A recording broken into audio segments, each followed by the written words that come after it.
If you're hanging out on the north side of Houston, you've got to check out the Farm Drinkery. It's an awesome dive bar located in Spring off of Champions Forest in Louetta. They've got 22 beers on tap, which you know what that means. They are representing the H-Town beer scene. But that's not all. They got great food too.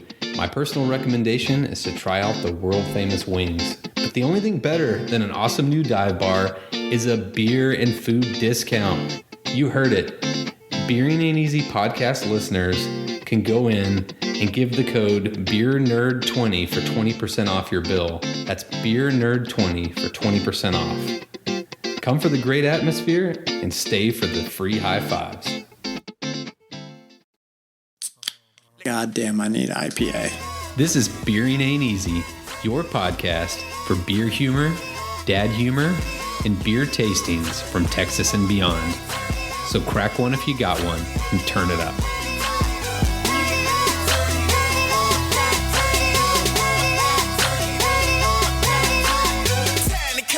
Welcome to Beering Ain't Easy, Season 2, Episode 11, with Drew and Ryan. All right, y'all, we have got a special episode tonight.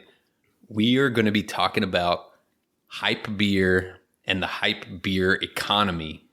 What we're talking about here is having a model where you don't have enough beer for your consumer, drive the prices up, you drive up the secondary market, and you drive up a whole lot of hype. Is this the greatest thing that's happened to the beer industry? Or is this a microcosm of society unraveling in front of our fucking eyes?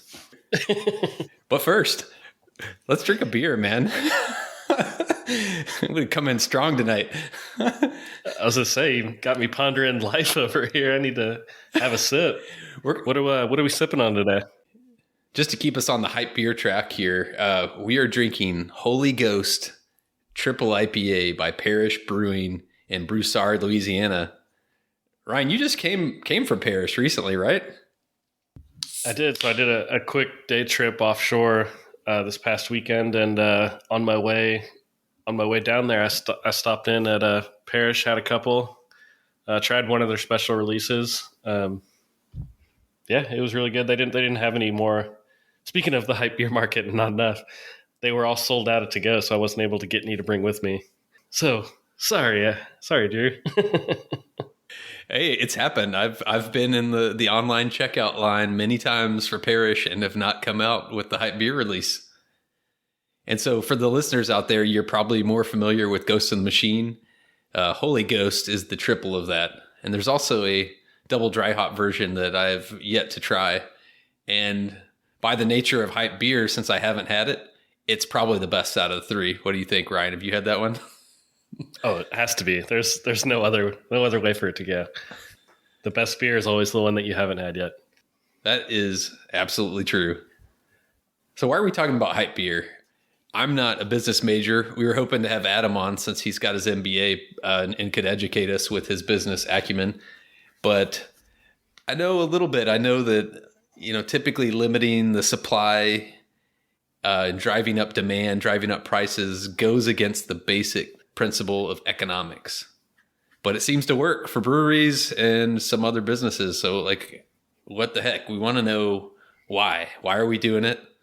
Does it work? Is there a way to be more profitable with the hype than it is to go the route of big distribution? I mean, it makes me wonder if there's any other products out there that you can spike demand by just decreasing the supply. Toilet paper comes to mind. Oh, yeah. Especially before hurricanes or COVID. Yeah. What is the deal with that? Why is toilet paper always the first thing to go, man? Yeah, it's so weird. When you're a kid and you learn about what are the things you need to survive, it's shelter, food. It's not toilet paper. I don't know where that became the number one priority in, a chaotic disaster situation. In some countries, they don't even use it. I mean, are we going to launch into a bidet discussion here? We've changed topics to the toilet paper episode. Stay with us, folks. An extension of the two-cheek challenge. Oh, your specialty. So it's funny you mentioned other markets where this is other than toilet paper. When I was reading about this, I saw a lot of comparisons to like the sneaker market or the clothing market, where you have like the special release Jordans that nobody could get their hands on, and the few people that get it, they get on social media and they blast like, oh yeah, look at me and my new Jordans, and then you can't get the rest of them. So it made me start thinking that like this model is completely driven by people gloating about what they got and basically telling everyone else, I'm better than you because you couldn't get your hands on this. I've got the money and I've got the connections. That is a very good comparison, I think, just because, it's like kind of a niche thing that has a pocket of fans that are extremely passionate about it and really willing to go out of their way. Like, I mean, let's be real, go like excessively out of their way over what they should to obtain these things. And a lot of times it's just to collect them, right? Like you can buy them, like some of these, I mean, not the IPAs, but like some of the stouts and stuff, you buy them and then you sit on them for like 5 years and you don't even drink them. And then like, it's a gamble when you open it up, if it's actually going to be good or if it's a drain pour, and people are more than happy to do this. Yeah. Just like in sneakers, it's all about lining them up in your closet and not getting them scuffed, which basically means you can't wear them anywhere other than like your carpeted room. Otherwise you fucked up your whole night. Yeah, it's just straight up a collection. I saw this. I saw in an article this was described as conspicuous consumption and social comparison. So you're spending more money just to show off, and it's a status symbol. To me, when I heard that description, I just was sitting there like a light bulb went off, and I'm like, "That's Instagram. That is completely 100% Instagram. It's all about taking pictures of things to make you look cooler than someone else." It sounds like as you started looking into the beer hype market, you don't have the warmest and fuzziest of feelings. Am I getting that correctly? I'm questioning the whole fabric of society right now. And I'm a part of it. I'm a part of the problem. So I think it might be helpful if we separate this into a couple different discussions. One where they intentionally just fabricate not very much and it goes super fast because there's just obviously just not that much to go around and everybody wants to try it. And then I think an alternate discussion is beers that just don't distribute to your area, that maybe somehow happen to come to your area through somebody else, or you just happen to be traveling to a place that does have it. So let's start with that first one. Drew, have you ever participated in this pre-sale craze and having to go out of your way to try to pick up some beers? Yes, I have. And mainly Parish beers, because Parish is the closest, I'll call it the closest hype beer that's not in the Houston area that we could theoretically send somebody to proxy and go pick up. I tried to get the double dry hop, Ghost in the Machine double dry hopped, and I came on at like 12:05 and was 5 minutes late, and it was sold out. So definitely been on the losing end of this, but this Holy Ghost I actually bought on that. And this time I was like logging in right at 1 second past 12 o'clock, and I ended up being successful here. So it's definitely intense. It kind of feels like back when I was in college trying to like get in the pool for the best football tickets. It's like you're waiting in line for a long period of time, but this time you're doing it at your work lunch break. Oh, how times have changed. I've never bought from Baa Baa Brewhouse, but it's obviously not like a special release thing, but you have to do a pre-sale there too, right? Oh yeah, I've actually bought from Baa Baa too. What was weird about Baa Baa is like I got on like 2 hours later. They have like a normal internet drop every week, and I got on like 2 hours later, and like a third of the stuff was already sold out. So I got what I could, but then I was like, oh, I want to get another 4-pack. So I logged back on that night, and some of the other beers showed up then. So I wasn't sure what that was all about. If they were like slowly releasing some as the day went on, or if they just miscounted how many they had, or people backed out. I don't know. It's a wide, weird world here in internet sales. Have you heard about people using bots for that? I've not, but that doesn't surprise me at all. I don't know how much of that is lore across the internet and how much of that is reality, but I know the secondary beer market is for real. You can go online and find those websites where you can buy your beer at a 50% markup.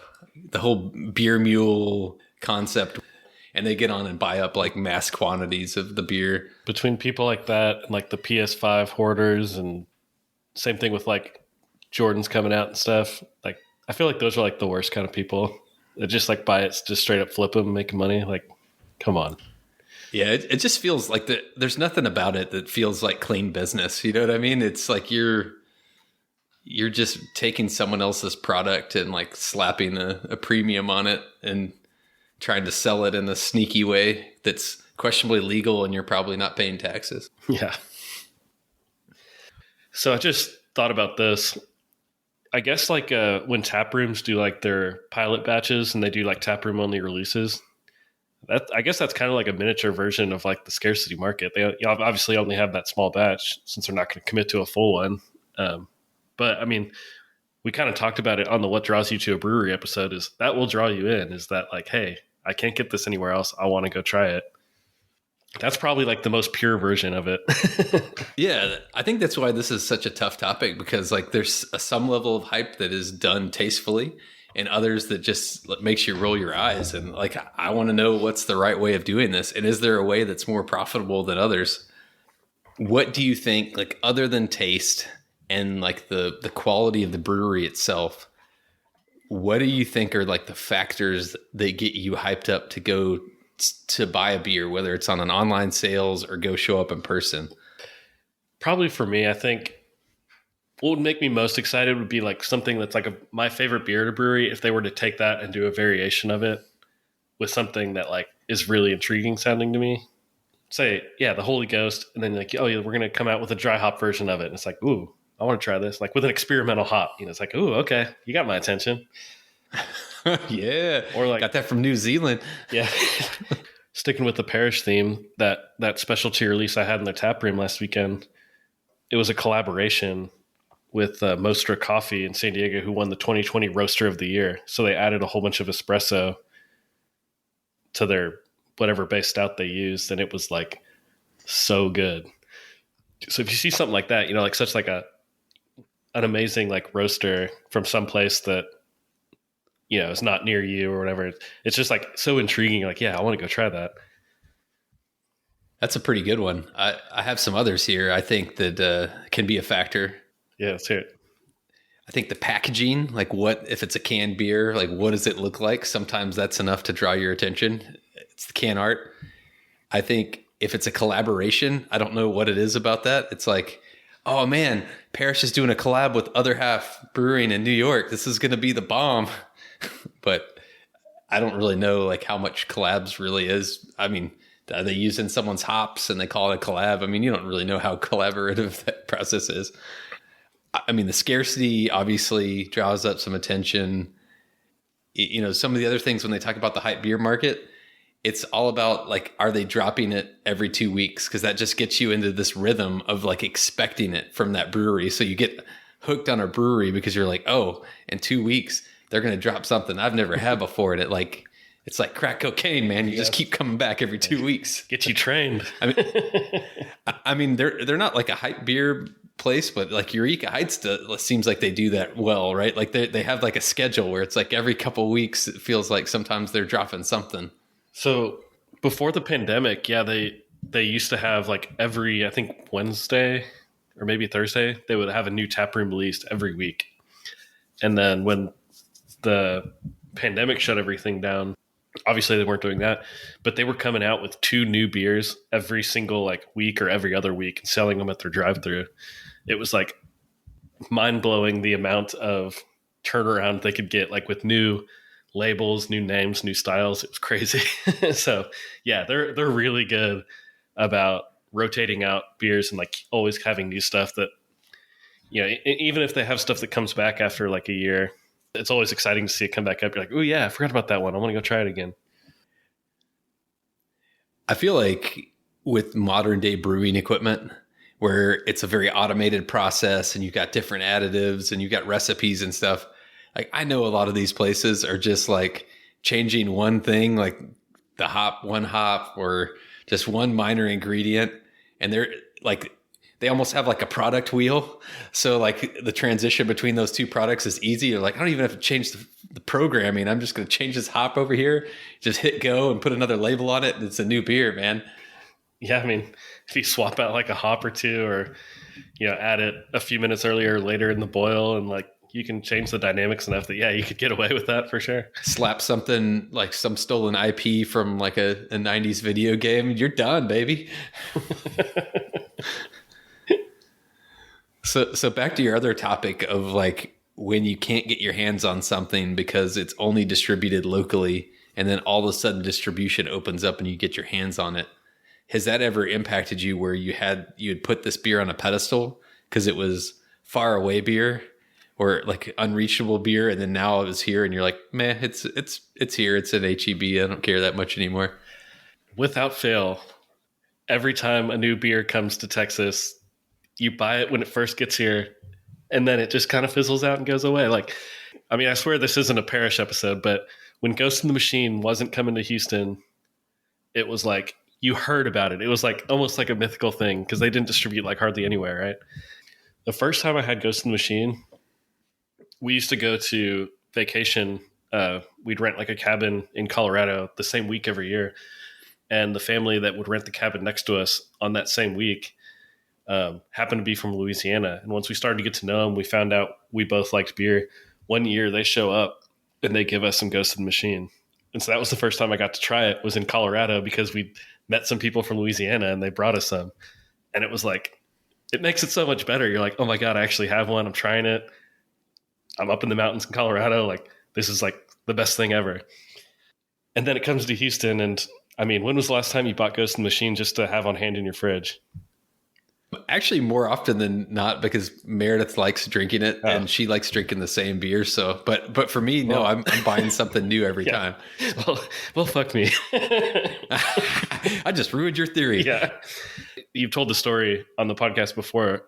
My bachelor party was in San Diego. So we went to all these places, and I've been back a couple times since then. I used to love hitting up like Belching, Beaver, Ballast Point before, they've sold for $1 billion and went in the shitter. And then, like Modern Times, like all those, it was just like so excited to go back and see those places. And now all of those come to Houston, and I'll pick them up every once in a while, but it's not like, you don't get excited about it. It's just like, oh yeah, cool. It's there. Yeah. I feel like if you would have gone there though, before they distributed in Houston and you were going to fly back, you probably would have gone out of your way to pick up some of those beers and fly home with them. Because I did that with Toppling Goliath. That wasn't in Texas, but they distributed down to Arkansas. And I was like, oh man, my parents are in Little Rock. So like I planned it out, and I looked ahead of time, like which liquor stores sold it. And I showed up and going to get my hands on some King Sue. So excited. And I came back and I posted on Instagram like, hey, look at me with this Toppling Goliath beer. Fuck y'all. And now it's in Texas. And I don't think I've bought one Toppling Goliath beer in the store since they came to Texas. So it's real. Yeah. Yeah. Like if Belching Beaver didn't come to Houston, I would go out of my way to check a bag so I could bring back the peanut butter stout, which is apparently my third favorite peanut butter stout, but I would do that work for it because I couldn't get it here. Yeah. I still keep coming back to like, what does that say about us? If that's how we're all wired, it's like, we want something that we can't have. But then once we have it, it's like it loses like 50% of its value. Yeah. Well, I know I've heard Ben Full, of the owner of Brash, I've heard him say that he specifically does not want to distribute outside of Houston, let alone outside of Texas, because of that whole, he didn't call it hype, but like that whole like, I can't get this, so I want it to be special when I'm able to get one. I don't just want to be inundated with it constantly. He likes that idea of making it an experience, basically. Looking at solely from a business angle, that's not great, but it's an idealistic view, and I like it. I struggle to think that like trying to run your business model off of that is the best business model, because Belching Beaver, Modern Times, Toppling Goliath, they're pulling in some big bucks. They're getting more people to buy their product all over the place. So I was actually talking with one of my buddies about this a couple weeks ago, and he had an interesting idea that would be cool to hear about some breweries try. And he was like, what if a couple breweries arranged for distribution trucks, like say like between like Oklahoma and Texas, or like Arkansas and Texas, go like meet halfway, exchange a whole bunch of their beers, and have basically like a pop-up at the other brewery with this other brewery's beer.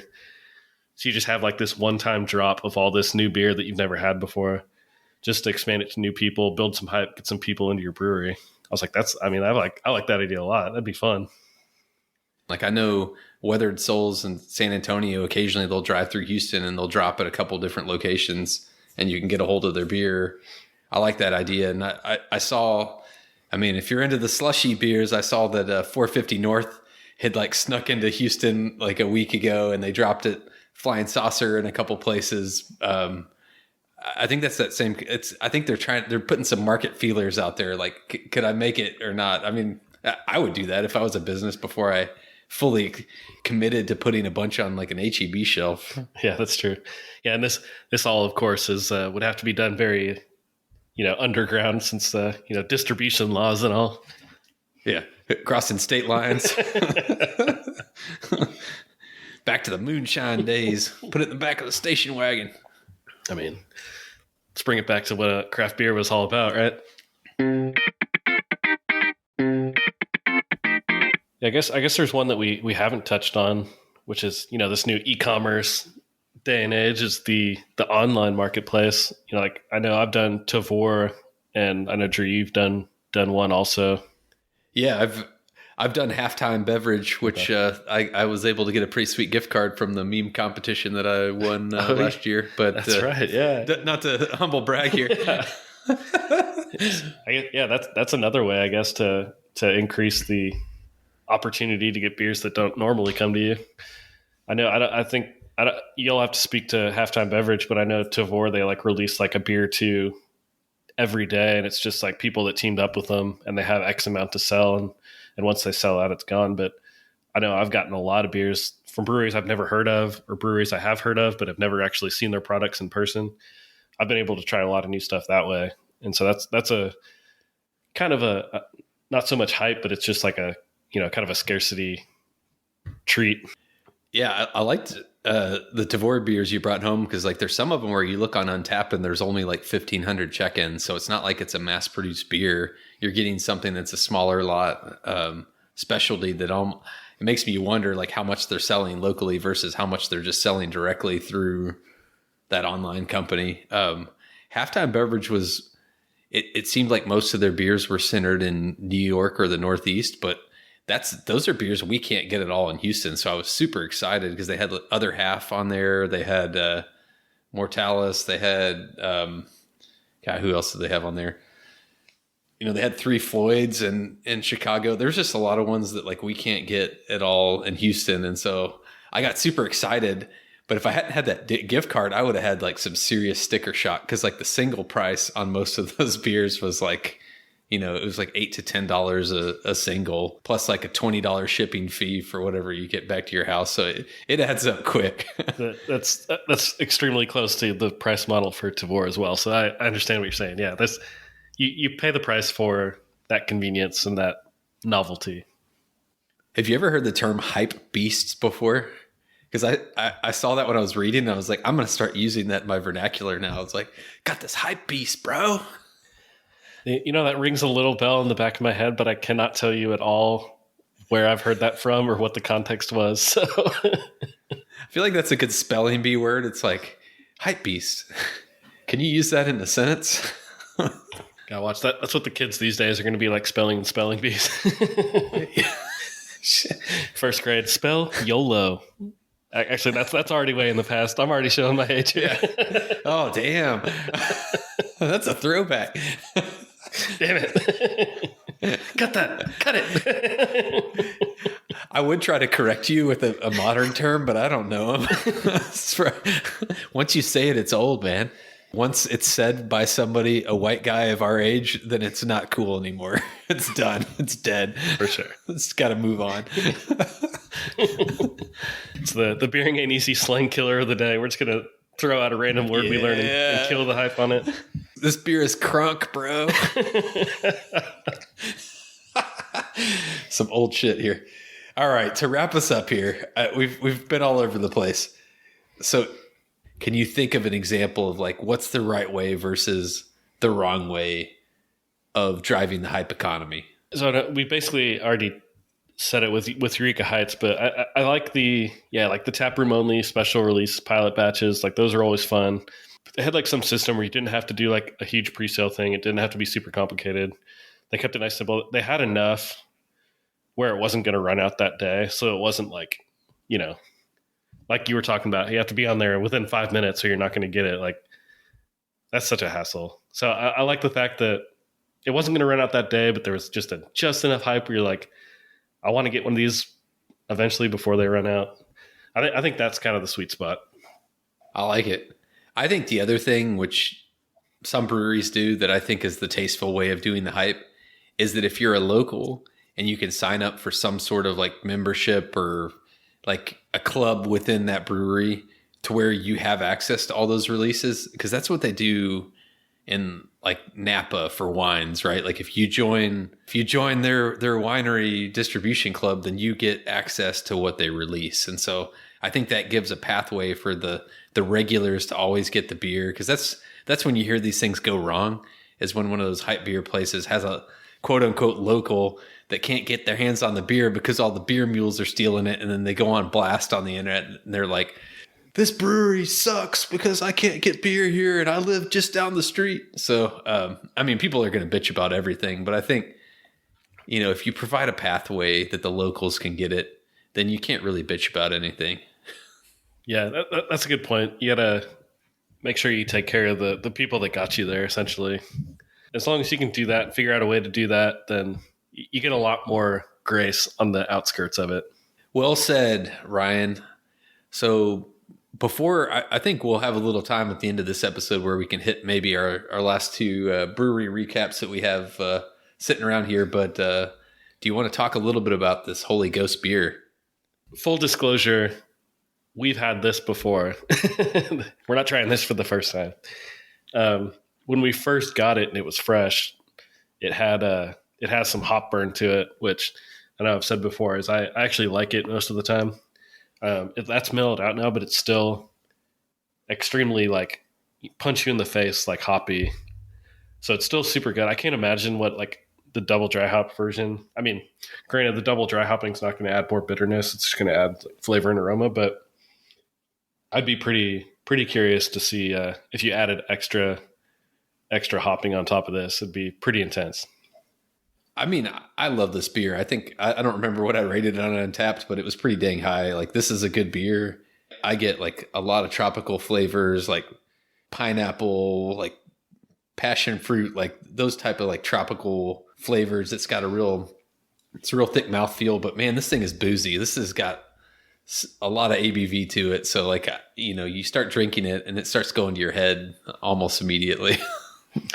Yeah, I got so caught up with comparing this to what a double dry hop version might be that I totally forgot to talk about what it actually tasted like. Yeah. But yeah, you nailed it. It's like very tropical. Yeah, pineapple, yeah. I get probably foremost. So yeah, that was like spot on. I'm going to go out and say, though, if I'm going to buy a 6-pack of beer, I'm going to choose Ghost in the Machine over Holy Ghost, because Ghost in the Machine is still packed with hops and flavor, but it's not quite as knock you on your ass as this Holy Ghost is. So I think this is like a one and done type of beer versus something that you could do a couple for sure. Yeah. I mean, Holy Ghost it's damn near a split it with somebody beer.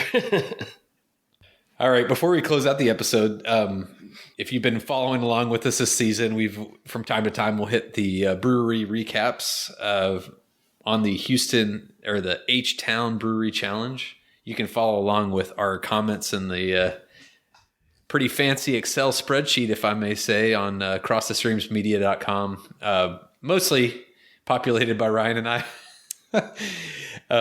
So two of the breweries that we haven't hit, I think one would be good because we've just been putting it off for a long time because Ryan likes to gush about it.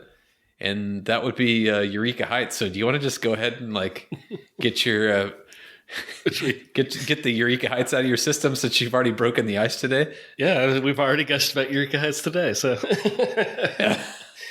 yeah, so I went a few months ago, actually. We've been kind of pocketing this one, but we went for my birthday what's been a storyline on this podcast is my wife and I moved out to the suburbs, and so for my birthday we had a city day where we went back into town and we went to Eureka Heights, our normal spot, and went to our normal dinner spot, and like went to all the places that we used to go to all the time.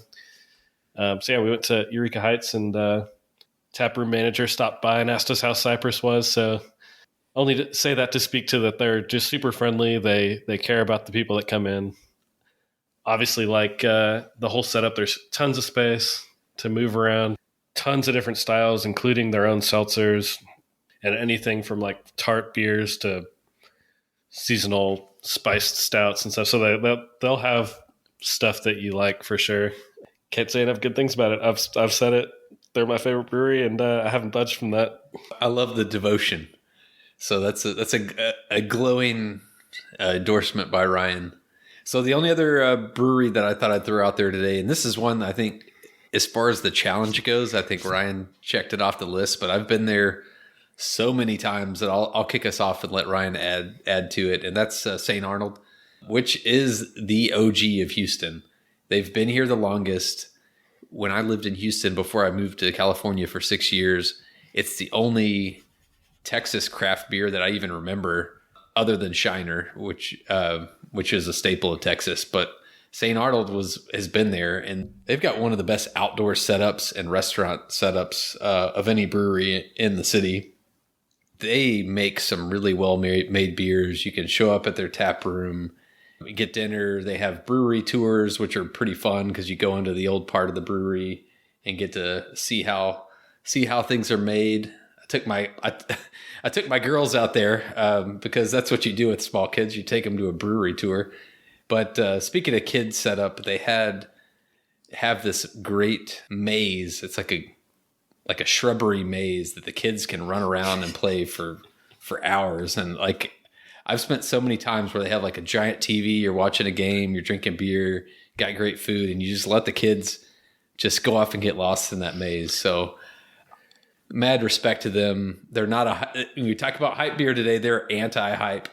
They're just like stick to the books, making good beer. So you got anything to add for St. Arnold?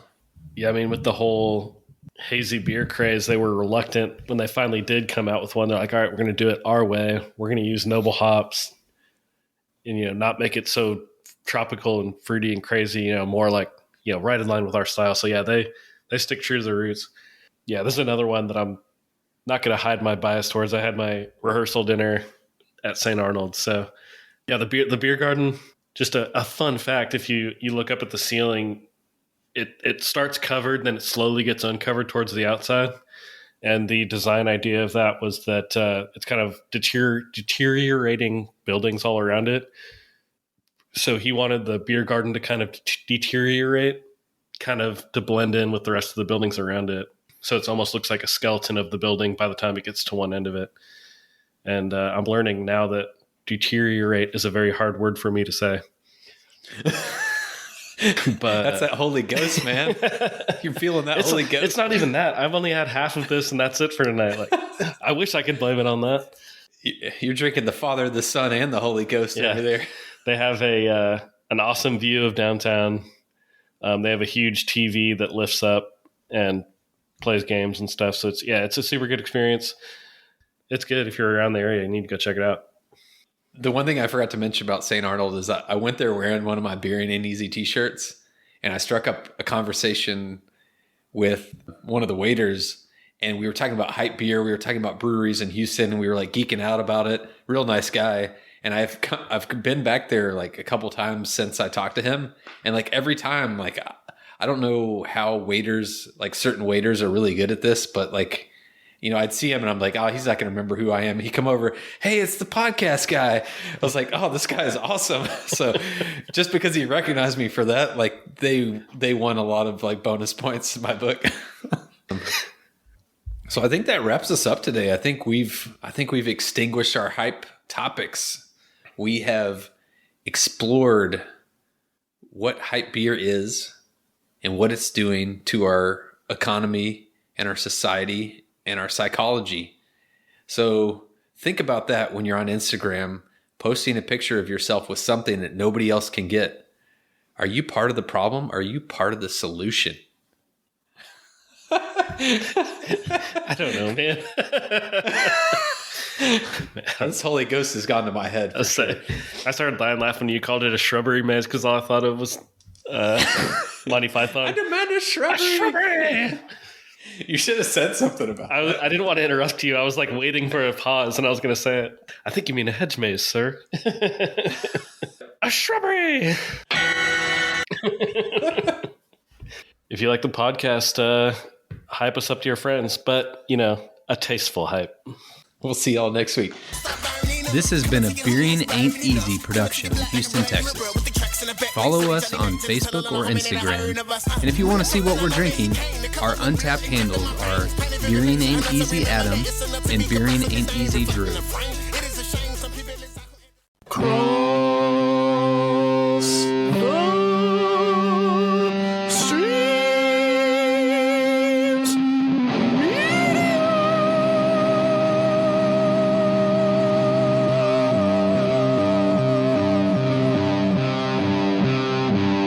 This has been a Cross the Streams Media Podcast.